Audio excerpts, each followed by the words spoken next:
ఈ మధుపదం YouTube channel వీడియోని subscribe చేసి గంట గుర్తును నొక్కి ఆల్ని సెలెక్ట్ చేసి ప్రతిరోజు యూట్యూబ్ ఓపెన్ చేసి అడుగున ఉన్న సబ్స్క్రిప్షన్ బటన్ నొక్కితే అన్ని లేటెస్ట్ వీడియోలు చూడవచ్చు. శంకరాచార్యుల వారు ఒక గురువు. గురువాష్టకం అంటే గురువు చెప్పిన అష్టకం. ఈ గురువాష్టక శ్లోక సంపుటి యొక్క లింకును ఈ వీడియో డిస్క్రిప్షన్లో ఉంచుతున్నాను, వినండి. పైన ఉన్న చిత్రపటం గమనిస్తూ ఈ విషయాలు అర్థం చేసుకోండి. శంకరాచార్యుల వారు ఉద్యోగము, డబ్బు మరియు సుఖాలు సంపాదించి పెట్టే సైన్స్, వైద్య విద్యలు లాంటి ప్రాపంచిక చదువులు చెప్పే గురువు కాదు.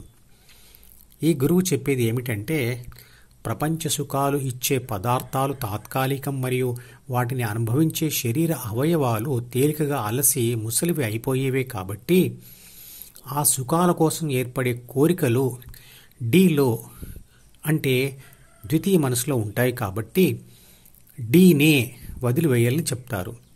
అంతేకాదు దానిని ఎలా వదిలివేయాలో కూడా చెప్పిన ఆధ్యాత్మిక గురువు అతను. ద్వితీయ మనసు ఆధిపత్యంలో బానిసగా ఉన్న అతని ఆత్మ ద్వితీయ మనసు ఆధిపత్యంలో నుంచి తప్పించుకొని తన మీద తానే ఆధిపత్యం సంపాదించుకుంది కాబట్టి ఆధ్యాత్మికత సంపాదించుకుంది. కాబట్టి అతను ఆధ్యాత్మిక గురువు.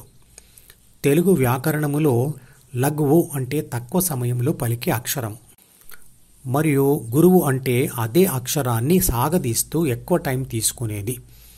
గురువు మరియు లఘువు అనే పదాలకు పెద్ద మరియు చిన్న అని, లేదా ఎక్కువ జ్ఞానం ఉన్నవాడు మరియు తక్కువ జ్ఞానం ఉన్నవాడు అని, లేదా నేర్పేవాడు మరియు నేర్చుకునేవాడు అని అనుకోవచ్చు. విశ్వశక్తిని అంటే పరమాత్మను గురువు అనుకుంటే ఆ పరమాత్మ వలన ఏర్పడిన ఆత్మ లఘువు అవుతుంది.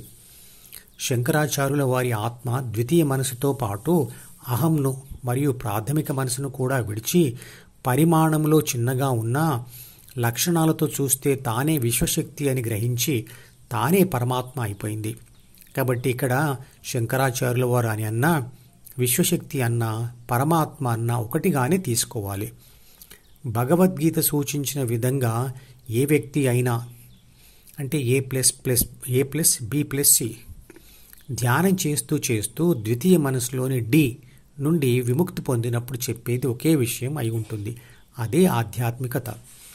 ఈ గురువాష్టకంలో కూడా అదే విషయం విభిన్నంగా చెప్పబడిందంతే.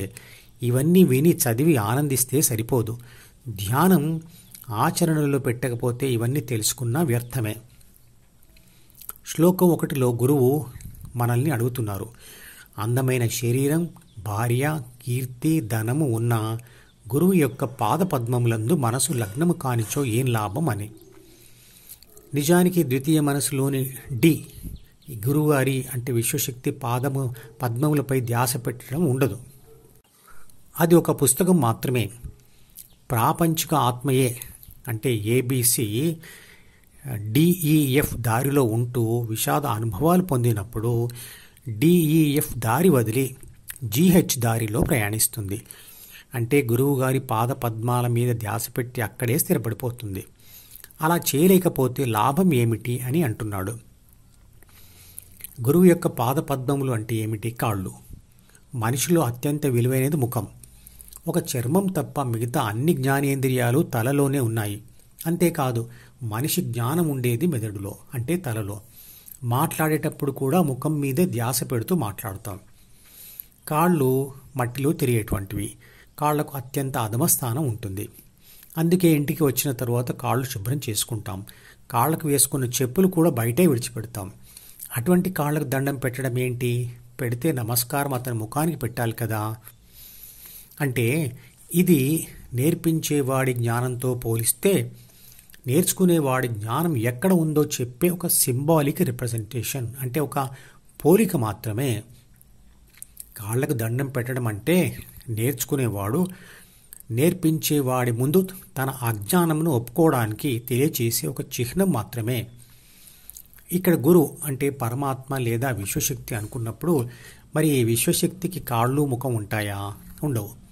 దేవుడికి దండం పెడుతున్నామంటే దేవుడిని గురువుగా భావిస్తూ మనల్ని మనం లఘువులుగా చిత్రీకరించుకుంటున్నాము అని అర్థం. ఒక జ్ఞానికి అజ్ఞాని దండం పెడుతున్నాడు అంటే తన అజ్ఞానాన్ని ఒప్పుకుంటూ తనకు జ్ఞానాన్ని ప్రసాదించమని అడుగుతున్నట్లు. ఎత్తు మీద నుండే పల్లానికి నీళ్లు చేరుతాయి. ఖాళీగా ఉన్న బకెట్లోకి మాత్రమే నీళ్లు పట్టవచ్చు. ఒక జ్ఞానిలోని ఆధ్యాత్మిక జ్ఞానం అతను తన ద్వితీయ మనసులోని డిని అంటే ప్రాపంచిక జ్ఞానమును వదిలిపెట్టినప్పుడే వచ్చింది. అతను ఆధ్యాత్మిక జ్ఞానం గురించి తప్ప మరి ఇంకే జ్ఞానం గురించి చెప్పగలడు? గురువు నుంచి అతని ఆధ్యాత్మిక జ్ఞానం తెచ్చుకునే ఆసక్తి లేకున్నా అతనికి గౌరవ సూచక నమస్కారం పెట్టాలన్నా కూడా అతని ఆత్మకి పెట్టాలి తప్ప శరీరానికి కాదు, మనసుకు కూడా కాదు. ఎందుకంటే అతని ఆత్మకు మనసు మీద ఆధిపత్యం వచ్చింది కాబట్టి.